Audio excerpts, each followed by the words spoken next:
The haunted thoughts of a young Englishman continue to pass through his mind as he sails to a remote island in the South Atlantic to work as a meteorologist. As his thoughts drown him, Captain Axel approaches and lights a cigarette, telling him that they are almost there. In September 1914, they finally arrive at the island, where no one greets them. The man had been sent to replace another meteorologist who was stationed on the island, but there seems to be no sign of anyone. Captain Axel accompanies the young man to look for the previous meteorologist to ensure he is safe. They come across a lighthouse and knock, but no one answers. The young man forces the door open and finds the only other person on the island, Gruner, the current lighthouse keeper, who greets them coldly. When Captain Axel asks about the former weather official, Gruner replies that the man they are looking for died from typhus. The young man leaves the lighthouse when Captain Axel bids him goodbye. The man, named Friend, wanders around the island as he believes that life ahead of him is like that of the former weather official. He must dwell into the intensity and direction of the winds for 12 months before someone replaces him. When he returns to the cabin to fix his things, he finds the diary of the previous meteorologist, revealing his name as Alder. Inside, he sees sketches, a photograph of Alder's wife, and even a drawing of the lighthouse with strange creatures beside it. The next morning, he finds a strange circular shape made of shells and stones. He then heads near the coast with a telescope to start work, and as he peeks through the binoculars, he sees the naked man doing a stretch as preparation for a long day of doing nothing. That night, while he is reading, he hears rustling outside his door, which he thinks is Gruner. Then suddenly, a reptilian hand appears at the bottom of the door, which he immediately steps on, causing the unknown creature to get agitated. When he hears more noises, he hides under the floorboards while they try to enter his cabin. They attack his place but notice there's no one inside. When the footsteps stop, he looks through a small hole in the floorboard's door, and the creature peeks through as well, causing him to poke its eye with a knife. Feeling afraid, he locks himself in the compartment for the whole night. He goes to Gruner the next day, pleading to stay with him at the lighthouse, but Gruner refuses. Determined to fight, he heads back home and spends the whole day reinforcing it, happy to find a rifle among the boxes in the cabin. The man feels ready to fight against the unknown monsters. Night comes, and the swarm of beasts starts appearing from the darkness, slowly approaching the cabin. He braces himself as he shoots at the creatures trying to enter the place. Eventually, he has no choice but to start a fire since there are simply too many to handle. The fire makes them flee, but it burns the cabin. He runs away from his burning house. Fortunately, it rains before the cabin completely burns down. The following day, he sees Gruner leave the lighthouse and discreetly follows him down to the rocks. When he is about to ambush Gruner, a blue female sea creature attacks him, and he points his gun at her. Gruner stops him from shooting her by showing she is vulnerable. The young man takes advantage of offering Gruner some of his supplies in return for shelter. Gruner then calls the man a friend for the sea creature to acknowledge him as one. A little while later, they head into Gruner's cabin to gather his supplies. He realizes that the former weather official didn't die from typhus, but from the sea creatures. However, Gruner tells him that they need to head back to the lighthouse since it's nearing sunset and the creatures might attack. They lift the supplies into the beacon, and after a long walk, Gruner passes out. One morning, Friend is awakened by the female sea creature licking his hand, trying to heal his burns. It turns out he has been asleep for 2 days. Gruner then finds Friend and takes an inventory of their ammunition, explaining to him that the creature, which he calls a toad, is like a dog who will not abandon her master, no matter how cruel he is. However, Gruner warns him not to trust her entirely, believing that her silent and calm personality hides evil intentions. Gruner then shows Friend more of the lighthouse and takes him up to the top. Friend wonders why Gruner chose to stay on the island when he had the opportunity to leave. Gruner tells him that he will never come back to the civilized world now that he is the master of his own destiny. Still, Friend tells Gruner that he will come aboard when he sees the next ship come by, to which Gruner wishes him good luck. Later that day, Friend contemplates how a few days of isolation recently changed his perspective. As he fixes his things, he is surprised by the creature's presence, but still he observes her as she ignorantly eats a candle. As he's trying to explain to her the use of a candle, Gruner calls him up, commanding him to bring his rifle. That night, Friend watches Gruner as he prepares for the attack. The older man instructs him what to do and fires the flare gun, signaling the beginning of a long night. On the other hand, while the female creature wails into the sky, a crowd of sea creatures barrels toward them, and Gruner starts shooting. However, Friend feels overwhelmed as he remains in his position and slowly walks backward until he passes out. Gruner is left alone fighting the appalling swarm of sea monsters. The following day, Gruner is enraged at Friend's ineffectiveness, telling him to fetch water instead. Friend then gets the water, and when he comes back, he hears pounding and wailing in Gruner's room. Later that day, Gruner and Friend eat lunch in awkward silence. Friend cannot confront him, as he feels guilty and uncomfortable at the same time. However, Gruner breaks the tension by banging the table, telling Friend that he only has one last chance left. That night, Gruner catches the attention of the creatures as he takes the flare gun. When the monsters appear, Friend is frightened again, causing Gruner to lock Friend outside on the balcony, leaving him to fend for himself against the monsters. Despite hearing gunshots and Friend's pleas outside, Gruner falls asleep.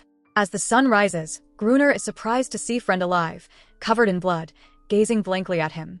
Months pass, and the two men get into a routine when the creatures attack several nights in a row, forcing them to keep vigil.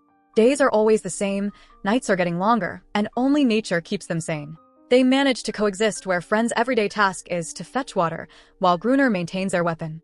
One day, Friend speculates that the creatures are returning to the lighthouse to reclaim the female sea creature. However, he still wonders why she allows her species to get killed, and why they don't attack on some nights. Gruner doesn't care as to why the creatures come and plans to exterminate them all. Later on, Friend visits his old faded cabin to reclaim some of his belongings, only to discover how he has changed his appearance. As he looks at himself in a mirror, he trims his beard, hoping to have some sense of his old self. On his way back to the lighthouse, he comes across a massive whale skeleton and picks up a piece. Still, there are no attacks that night, making him believe that the lulls between the fighting are often worse than the battles themselves. Still, they take advantage to prepare for the next attack. While Friend wanders around, he sees the creature and approaches her for the first time. As he touches her cold skin, he grows to like the strange being and gives her the name Aeneris, while Gruner uses her for his ends as a servant and slave. One evening, Gruner invites Friend to play chess. As they play, the young man shares his observations and hypotheses on the existence of the sea creatures. However, Gruner asks him to shut his mouth and play, urging Friend to perform a checkmate. Gruner then picks up his gun and points it towards the young man's direction as he perceives a creature behind his back. It turns out the sea monsters are already on the attack. They run into the higher point of the lighthouse as more and more monsters arrive. They fight with their rifles but are getting overwhelmed, as the attack came too sudden. Still, they decide to go up to the lantern pane where the light illuminates. Unfortunately, Gruner is badly bitten on the foot as he flees upstairs. After locking themselves inside the pane, they spend the night up there while the creatures try to reach them through the glass partition. Thinking that this is his end, Gruner sings a tragic love song until the sun rises and the monsters leave. That morning, Aeneris takes care of Gruner's bent foot as she sticks her tongue into the wound. They cannot survive another war as they are running out of supplies, ammunition, and will. Later that day, Friend perceives a ship from the distance while he roams.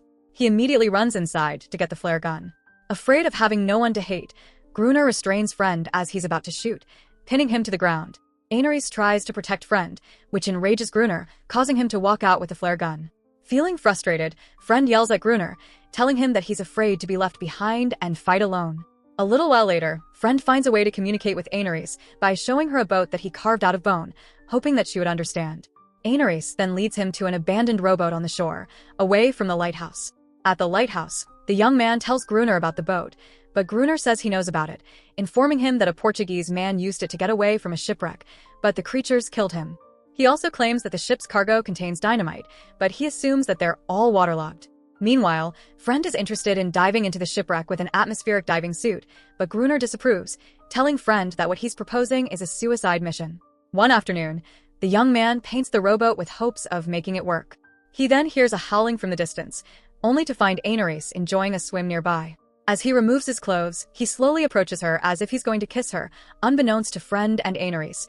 Gruner is watching. Back at the lighthouse, while Friend is reading a book, Gruner hands him a diving suit and changes his mind after witnessing what they did in the pool, secretly hoping that Friend will die in the attempt due to jealousy. The following day, they row out to the shipwreck using the boat. The young man explains a rope tug is their only way to communicate while Friend is underwater, telling Gruner that he will tug the rope 3 times if he needs air supply. He then dons an old diving suit, searching for the crates carrying dynamite while Gruner controls the boat's rope. While underwater, Friend finds the container and immediately connects them so Gruner can pull them out of the water. Friend sees a childlike sea creature peering through his suit, causing him to fall. He tugs the rope and starts to panic as more of the creatures surround him. Gruner is just watching the rope, on the verge of abandoning Friend. However, the young man releases himself from the suit and swims up into the boat, where Gruner immediately helps him up. When they return home, they immediately check the crate and discover that only one box among the others contains explosives that are dry enough to use. Winter is coming.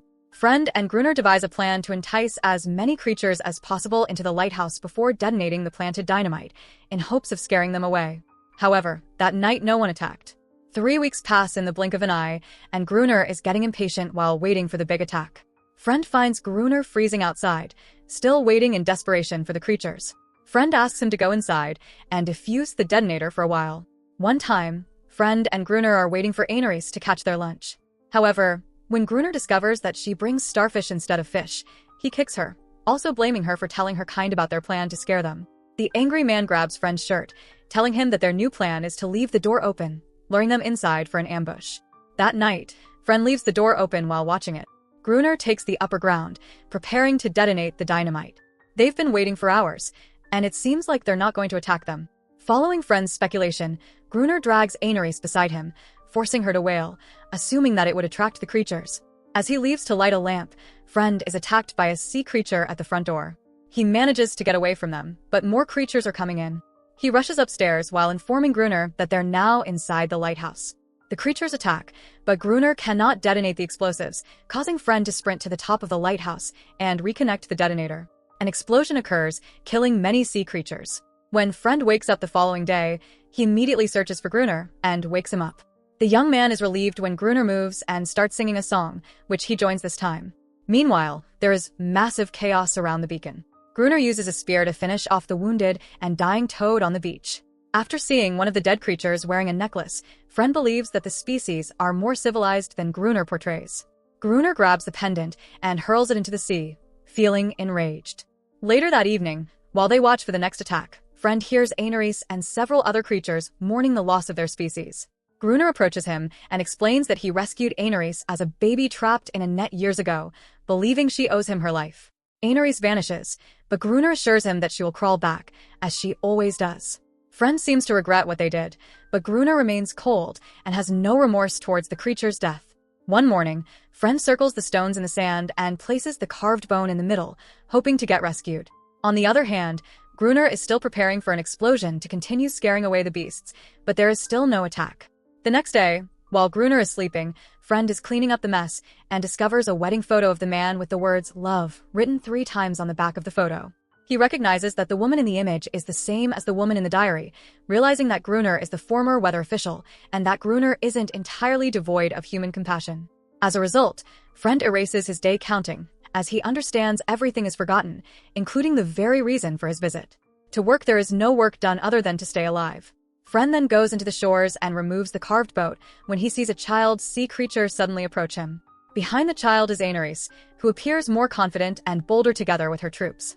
Friend notices that they want a truce, but Gruner does not and only wants Aenarys back, but she refuses. He repeatedly echoes that no one leaves Gruner while he walks back to the lighthouse. Suddenly, Gruner fires a flare at the small creature, fatally hitting it in the chest. Aenarys looks at Friend with doubt and disappointment, leaving him alone as Gruner continues to fire at them. Friend pursues him, and after a struggle, throws him onto the ground and stabs his leg. Enraged, Gruner stands and gains the upper hand and tries to murder him with an axe, but Friend calls him by his real name, telling him that he's not a murderer. Gruner pauses, drops his axe, and utters the word "love," as if regaining his former self. He steps outside and looks up at the starry sky, and as Friend locks himself inside, the sea creatures surround and kill Gruner. A few months later, the next ship arrives to bring over Friend's replacement. The captain mistakenly calls him Gruner, upon witnessing a shocking state of existence, which he doesn't bother to correct. Gruner leaves Friend with an unwavering legacy of taking his place. The young man keeps his role, thinking that this is the peace that he was looking for. The new Gruner stands by the balcony, staring at several boats, while Aenarys runs into the sea, where she swims freely from one hell to another. So that's it. Hope you enjoy the story. Subscribe and press the bell icon for more videos.